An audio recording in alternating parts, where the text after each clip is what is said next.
నమస్తే అమ్మాయిలు, welcome to Pavani vlogs అండి. మన ఛానల్ని సబ్స్క్రైబ్ చేసుకోవడం మర్చిపోకండి అమ్మాయిలు. ఇది నా ఛానల్ కాదు, మన ఛానల్. ఈ వ్లాగ్ వచ్చి సాటర్డే అయితే నేను తీసానండి. ఇడుముడి మూవీకి వెళ్ళాము మార్నింగ్ షోకి. మూవీ వచ్చి ఎక్సలెంట్గా ఉంది. ఫ్యామిలీ అంతా కలిసి మూవీని అయితే చక్కగా ఎంజాయ్ చేయొచ్చు. సాటర్డే అయితే మా బాబుకి స్కూల్ అయితే ఉందండి. ఒక సైడ్ టిఫిన్ అండ్ ఒక సైడ్ లంచ్ అయితే నేను ప్రిపేర్ చేసేస్తున్నాను. మా హస్బెండ్కి అయితే ఆఫీస్ హాలిడే ఈరోజు. టిఫిన్కి నేను వన్నూకు ఉప్మా అయితే చేస్తున్నాను. దీన్ని వేడిగా సర్వ్ చేసుకుంటే చాలా బాగుంటుంది కూల్ అయ్యాక కన్నా. అండ్ నేను లంచ్కి దోసకాయ కర్రీ అయితే ప్రిపేర్ చేస్తున్నాను. దోసకాయ అండ్ టమాటా బాగుంటుంది కాంబినేషన్ మనకి. ఈ వన్నూకు ఉప్మాలో జీడిపప్పు కానీ పల్లీలు కానీ వేసుకుంటే ఇంకా టేస్ట్గా ఉంటుంది.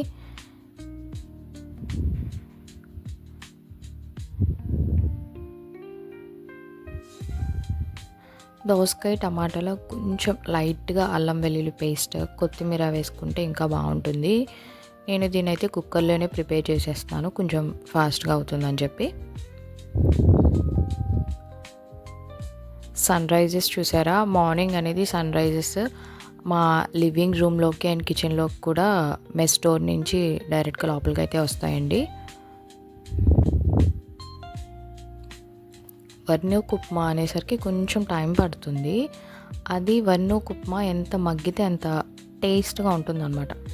వెంటనే దింపేయకుండా అట్లీస్ట్ ఒక 15 మినిట్స్ పడుతుంది ఉప్మాకి, కానీ టేస్ట్ చాలా బాగుంటుంది.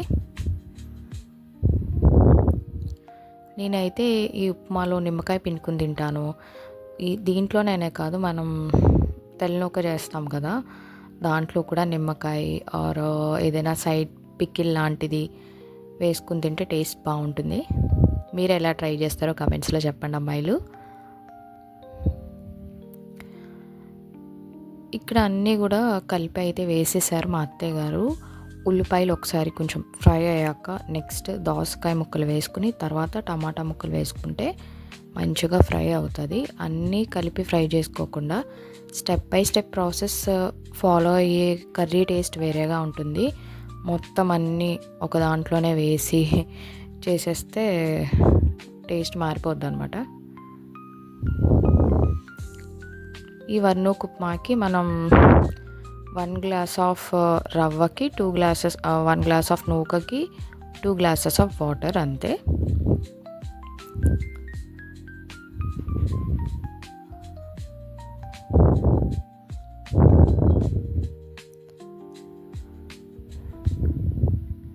బయట షాప్స్లో తెచ్చుకున్న వన్నూక కాకుండా ఇంట్లోనే ప్రిపేర్ చేస్తాం మేము.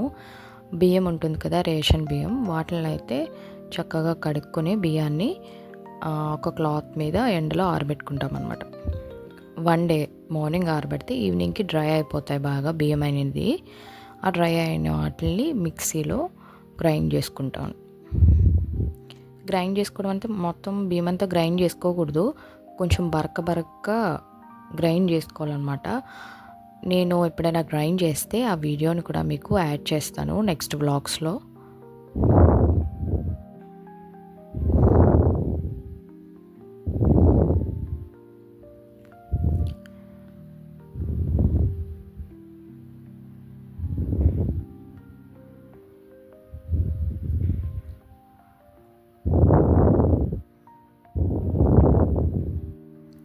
కుకింగ్ అయితే ప్రిపేర్ అయిపోయింది. మూవీకి కూడా ఎంట్రీ అయిపోయాము. ఇది వచ్చి తాడేపల్లిగూడెంలో అన్నమాట. మూవీ థియేటర్ వచ్చి చాలా క్లాస్గా చాలా బాగుంది. ఎంట్రీయే చాలా ఎక్సలెంట్గా ఉందన్నమాట, చాలా బాగుంది. మీరే చూసారు కదా. ఇది ఫస్ట్ టైం రావడం అనమాట. ఎలా ఉంటుంది అని ట్రై చేద్దామని చెప్పి ఇక్కడికైతే వచ్చాము. కాంప్లెక్స్ సినిమాస్ సిగ్నేచర్ శ్రీ అనమాట.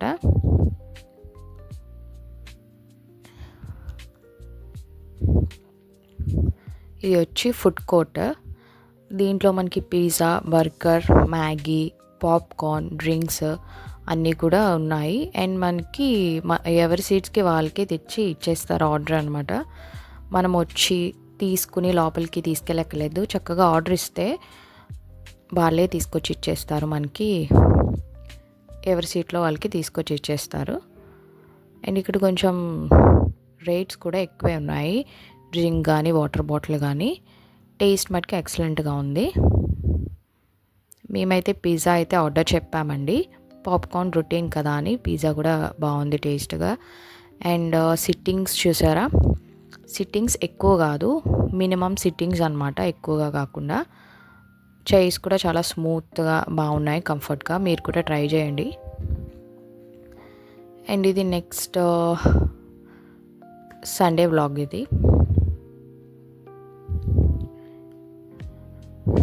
నాటుకోడి కర్రీ అండ్ నాటుకోడి బిర్యానీ అయితే నేనైతే ప్రిపేర్ చేస్తున్నాను. ఇది ఫస్ట్ టైం నేను ప్రిపేర్ చేయడము. ఇక్కడ ఇది వచ్చి కర్రీకి అనమాట. నాటుకోడి ముక్కలు పీసెస్ కట్ చేయించుకునే తీసుకొచ్చేస్తారు కాబట్టి వాటిని ఫస్ట్ పెరుగుతో అయితే బాగా మ్యాగ్నేట్ చేసుకుని పెట్టుకోవాలి. ముందుగుండా పెరుగు అండ్ సాల్ట్ వేసుకుని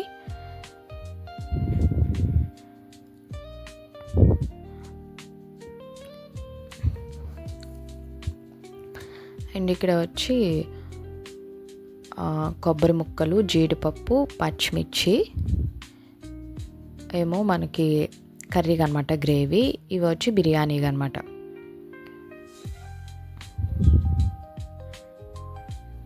పచ్చిమిర్చి, ఇలాచి, లవంగాలు ఇవన్నీ కూడా బిర్యానీలోకి. ఈ రెండు కూడా నేను గ్రేవీ కింద చేసేసుకుని సైడ్ అయితే పెట్టుకున్నాను. నేను కూడా ఇదే ఫస్ట్ టైం అంటే చేయడము. ఎలా వస్తుందో అనుకున్నాను, చాలా ఎక్సలెంట్గా అయితే వచ్చింది. మీరు కూడా ట్రై చేయండి. మనం పుడుతూ నడవము, పరిగెట్టలేము. ఏదైనా try and try until you success అంటారు. ఏదైనా ట్రై చేయకుండా రాదు కదా. చాలామంది మాకు రాదు అని స్కిప్ చేసేస్తారు ఆ పని. స్కిప్ చేసే బదులు ఒక 2-3 టైమ్స్ ట్రై చేసి వచ్చేదాకా చేస్తే ఏమైంది? ఏదైనా నేర్చుకోవడానికి ట్రై చేయాలి. స్కిప్ చేయడం బదులు నేర్చుకోవడానికి ట్రై చేయండి.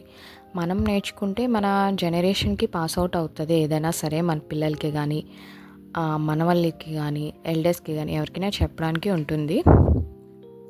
నేనైతే ఏది రాదు అని అన్నాను.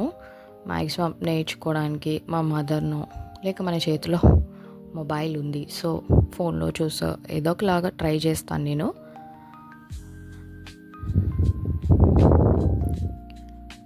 ఇక్కడ కర్రీకి అయితే ఉల్లిపాయ ముక్కలు గట్ట కోసి పెట్టుకున్నాం కదా, అవన్నీ బాగా ఫ్రై చేసేసాక పెరుగులో మ్యాగ్నేట్ చేసుకున్న నాటుకోడి ముక్కల్ని అయితే నేను ఇక్కడ వేసేస్తున్నాను.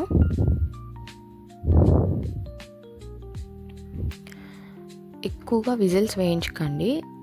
మినిమం 5 to 6 విజిల్స్ సరిపోతాయి. ఎందుకంటే దాని పైన స్కిన్ అనేది ఊడిపోయి పీస్కి పీస్, బోన్కి బోన్ వచ్చేస్తుంది. ఆ నాటుకోడి అనేసరికి పీస్ కాకుండా అలా స్కిన్తోనే ఉంటేనే బాగుంటుంది అనమాట. పీస్ అనేది తినడానికి బాగుంటుంది. మొత్తం వెయిట్లుగా వచ్చేస్తాయి అనమాట. మనం మటన్లాగా ఒక 10 విజిల్స్ 12 విజిల్స్ వేసేస్తే మొత్తం స్మాష్ అయిపోద్ది.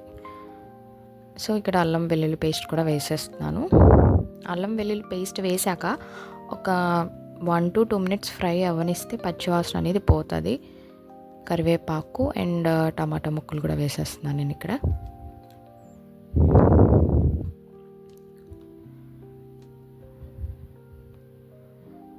చాలామంది ఎవరైనా చెప్తున్నప్పుడు వినరు.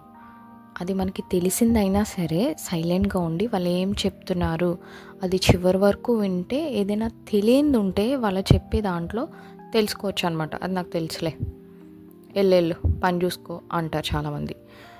అలా అని బదులు వింటే ఏమైంది? దాంట్లో ప్రాఫిట్ ఉండదు, లాస్ ఉండదు. ఏమో మేబీ ప్రాఫిట్ ఉండొచ్చు, మనకి తెలియంది తెలుసుకోవచ్చు కదా, వినొచ్చు కదా.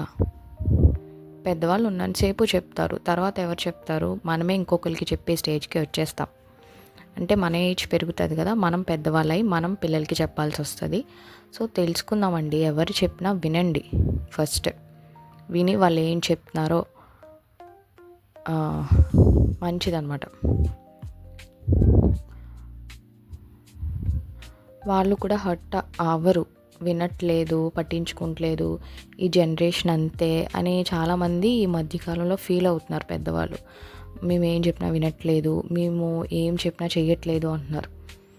కోర్స్ ఎవరి ఇష్టం వాళ్ళదనుకో, కానీ వినడానికి ఏమైంది వినండి. మేబీ ఇష్టం లేకపోతే అక్కడి నుంచి వెళ్ళిపోండి, కానీ చెప్పేర్లే మాకు తెలుసులే, నువ్వు ఇంక ఇక్కడే ఉన్నావు, నీకేది తెలియదు, ఇలా అంటే హర్ట్ అవుతారనమాట. మనకి ఏమీ తెలీదు, అన్నీ తెలుసుకున్నాం కదా. అది వాళ్ళు ఏదైనా చెప్తున్నారనుకో, వాళ్ళు తప్పుగా చెప్తుంటే ఇది ఇలా కాదు, ఇది ఇలాగా అని వాళ్ళని కరెక్ట్ చేయడానికి చూడండి. అంతేగాని తిట్టడం ఇలా మంచి పద్ధతి కాదు. సో మనం పిల్లలకి కూడా ఎప్పుడు పెద్దవాళ్ళని కానీ, మన ఇంటికి ఎవరైనా చుట్టాలు వస్తే కానీ ఎలా రెస్పెక్ట్ ఇవ్వాలి, వాళ్ళు ఎలా ట్రీట్ చేయాలి అనేది డెఫినెట్గా నేర్పించాలండి. ఇది చాలా మెయిన్ థింగ్ అనమాట, మినిమల్ థింగ్ ఇది. ఏంటంటే ఎవరైనా ఇంటికి వచ్చినా చాలామంది పిల్లలు అలా కూర్చుని ఉంటారనమాట. ఎవరైనా రిలేటివ్స్ వచ్చినా అలా కూర్చుంటారు. అలా కాకుండా వాళ్ళు రాగానే వీళ్ళు లేచి కూర్చోండి అని అనడం, ఎలా ఉన్నారు అని అడగడం, మినిమం కామన్ సెన్స్ అనమాట అది. ఇది మన పిల్లలకి డెఫినెట్గా నేర్పించాలి. ఇక్కడ ఎవరిని ఏమీ అనట్లేదు, నాకు తెలిసింది నేను చెప్తున్నానండి. మీకు నచ్చితే చూడండి, కమెంట్స్లో చెప్పండి ఎలా ఉందో. ఇక్కడ కర్రీ అయితే అయిపోయిందనమాట. మనం బిర్యానీకి కూడా కుక్కర్లోనే చేసుకోవాలని చెప్పి కర్రీని మళ్ళీ ఒక గిన్నెలోకి వేసేసుకొని ఉడికించుకుంటున్నాను. పక్కనే ఉంది కదా అది నాటుకోడి కర్రీ. అండ్ ఇప్పుడు నేనైతే బిర్యానీ అయితే ప్రిపేర్ చేస్తున్నాను. ఫస్ట్ టైం కదా, నాకు ఎలా వస్తుంది అనుకున్నాం, పర్ఫెక్ట్గానే వచ్చింది. కానీ మనం చికెన్ తిని ఈ నాటుకోడి తింటే నాకు అంత టేస్ట్ అనిపించలేదు. మరి ఇది ఫస్ట్ టైం తినడం వల్ల ఏంటో నాకు తెలియలేదన్నమాట. మీరు ఎవరైనా నాటుకోడి బిర్యానీ తిన్నారా, టేస్ట్ ఎలా ఉంటుందో చెప్పండి. నాకైతే యావరేజ్గా అనిపించింది. దీని బదులు మనం చికెన్ దమ్ బిర్యానీయో, ఫ్రై పీస్ బిర్యానీయో చేసుకుంటే ఇంకా టేస్ట్గా ఉంటుందేమో అని నాకు అనిపించింది. మీరు చెప్పండి ఎలా ఉంటుందో. కొత్తిమీర అండ్ కరివేపాకు మటుకి మెయిన్ క్యారెక్టర్స్ అనమాట. నాన్ వెజ్కైనా వెజ్కైనా మంచి ఫ్లేవర్స్, అరోమా అనేది వచ్చేస్తుంది. నేను అందరి మీద కొంచెం ఎక్కువ యూస్ చేస్తానేమో అనుకుంటున్నాను, అందరూ ఇలాగే యూస్ చేస్తారో. కొత్తిమీర ఒక స్పూన్ యూస్ చేస్తారనుకోండి, నేను ఒక 3-4 యూస్ చేస్తాను అనమాట. మంచి ఫ్లేవర్ వచ్చేస్తుంది అన్నట్టుగా కొంచెం ఎక్కువే వేసేస్తాను కొత్తిమీర, కరివేపాకు కూడా. నాన్ వెజ్లో నిజంగా ఫ్లేవర్ బాగుంటుంది, మీరు కూడా ట్రై చేయండి.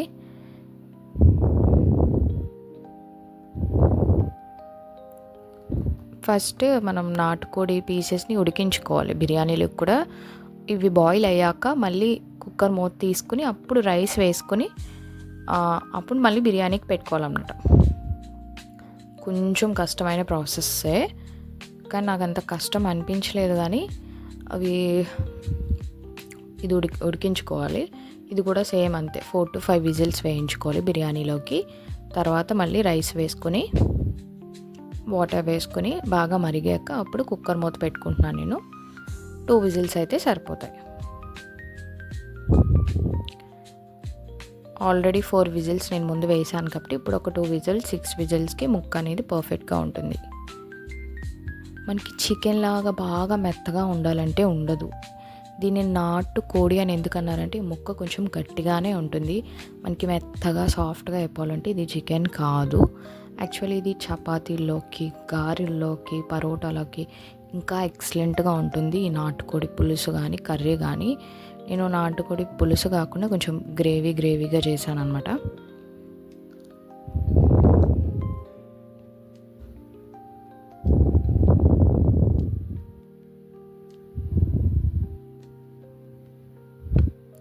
నేను బాస్మతి రైస్ కాకుండా నార్మల్ రైసే యూజ్ చేశాను. బాస్మతి రైస్ యూజ్ చేస్తే ఇంకా టేస్ట్గా ఉంటుంది.